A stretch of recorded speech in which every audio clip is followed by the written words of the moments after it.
நீங்கள் கேட்பது என்ற மக்களிடத்திலே சென்றடைய வேண்டிய வினாவும் விடை. அதாவது இந்த இடத்திலே தமிழ் தேசிய கட்சிகள் தங்களுக்குள்ளே ஒற்றுமை இல்லை என்பதை நீங்கள் உள்ளூராட்சி சபை தேர்தலுடன் தொடர்புபடுத்தாதீர்கள். இந்த தேர்தல் முறைமை என்பது சாதாரணமாக தமிழ் தேசிய கட்சிகள் தங்களுக்குள்ளே ஒற்றுமை இல்லை என்பது உண்மை. அவர்களிடத்திலே தேசிய கொள்கை பெற்றுறுதி ரீதியாக இருக்கக்கூடிய உறுதிப்பாடு தொடர்பான கேள்வி பலதும் மக்களிடத்திலே இருக்கின்றது. அவற்றுக்கும் நான் பொய் என்று கூற மாட்டேன். அதற்காக நீங்கள் மாற்றீடாக ஒரு பெரும்பான்மை கட்சியை நோக்கி போகின்ற போது இருக்கின்ற பிரச்சனை ஏதோ, அதாவது சர்வதேசத்திடமோ அல்லது ஏதாவது ஒரு தகவல் தரவு தெரிவிப்பின் அடிப்படையில் எங்களுடைய மக்களிடத்திலே மக்களாகிய உங்களுக்கு பயந்தாவது பல தமிழ் தேசிய கட்சிகள் சில விடயங்களை வெளிப்படுத்துவார். உங்களுடைய வாக்கு வங்கிகளிலே நம்பி இருக்கின்ற காரணத்தின் அடிப்படையிலே அவர்களுடைய வெளிப்படுத்தல்கள் சர்வதேச மட்டத்திலே அவசியமானவை. நாங்கள் ஒரு இனமாக ஒன்று திரள்வதற்கு அவசியமானவை. ஆனால் தமிழ் தேசிய கட்சிகள் ரீதியாக இருக்கக்கூடிய நான் பெரிது நீ பெரிது என்ற நிலைமை, அதே நேரத்திலே எல்லோரும் கட்சி தலைவர்களாக வேண்டும் என்ற எண்ணம், அதே நேரத்திலே கட்சிகள் தங்களுக்குள்ளே கொள்கை அடிப்படையிலே ஒன்று திரள முடியாமைக்கான இடைவெளிகள் அனைத்தும் களையப்பட வேண்டும். ஆனால் இந்த களையப்பட வேண்டும் என்ற விடயத்தின் அடிப்படையில் நான் உறுதியாக இருந்த போதும் நான் தெளிவாக சொல்லுகின்றேன், இந்த உள்ளூராட்சி மன்ற தேர்தல்களை பொறுத்தவரையிலே தமிழ் தேசிய கட்சிகள் அனைவரும் ஒரு கண்ணையாக போட்டியிடுவது என்பது சாதகமானது அல்ல. ஏனென்று சொன்னால் 60% வட்டாரங்களின் அடிப்படையிலே 40% வட்டாரங்களுக்கு வெளியில் இருந்து தமிழ் தேசிய அதாவது உறுப்பினர்கள் சபைகளுக்கு தெரிவு செய்யப்பட போகிறார்கள். ஆகவே போன முறை பார்த்தீர்கள் என்றால் நாங்கள் தமிழ் தேசிய கூட்டமைப்பாக வெளிக்கிழக்கிலே 15 வட்டாரங்களை கைப்பற்றியிருந்தோம்.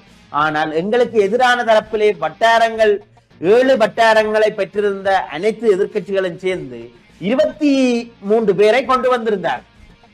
ஆகவே 23 உறுப்பினர்களை 7 வட்டாரத்தை கைப்பற்றியவர்கள் ஒன்றது. ஆக இங்கே இந்த தேர்தல் முறைகளிலே, அதான் இந்த தேர்தல் சட்ட விதிகளை உருவாக்கிய பாராளுமன்ற அமைச்சர் கூட இறுதியிலே இந்த தேர்தல் சட்ட மூலத்துக்கு எதிராக வாக்களித்தார். ஏனென்று சொன்னால் இந்த தேர்தல் முறைமைகளின் அடிப்படையிலே பார்க்கும் போது மிகவும் ஒரு பலவீனமான தேர்தல் முறை, ஒரு சபைகளை கொண்டு நடத்த முடியாத தேர்தல் முறைமை, ஒரு தொங்கு நிலை சபைகளாக இருக்கக்கூடிய நிலைமை. அந்த அடிப்படையிலே நாங்கள் தெளிவாக பார்க்கின்ற போது இங்கே தமிழ் தேசிய கட்சிகள் கூறுகளாக போட்டியிடுவதிலே நன்மைகள் இருக்கின்றது, அது மறப்பதற்கு இல்லை.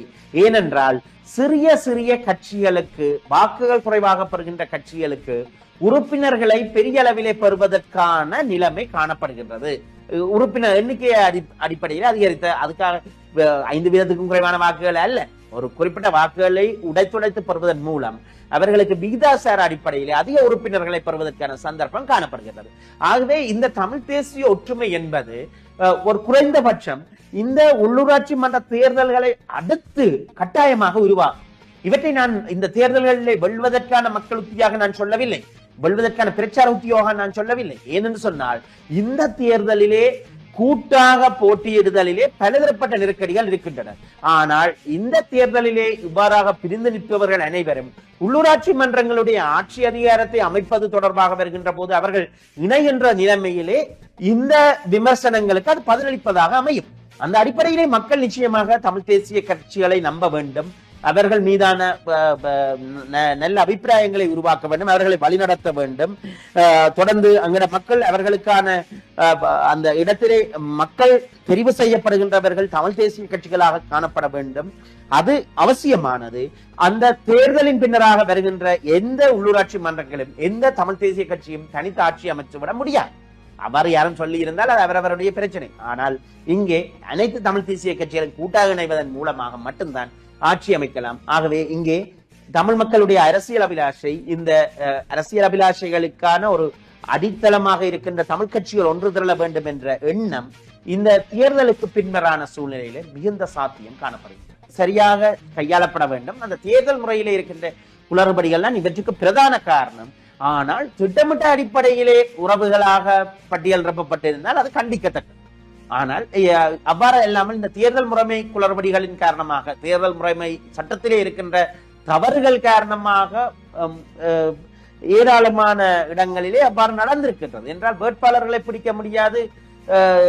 என்னிடம் ஒரு கட்சி பிரமுகர் சொன்னார், தனக்கு நொமினேஷன் கொண்டு போறதுக்கு முதல் மனத்தியாலமும் ஆள் தேட வேண்டிய தேவை ஏற்பட்டது.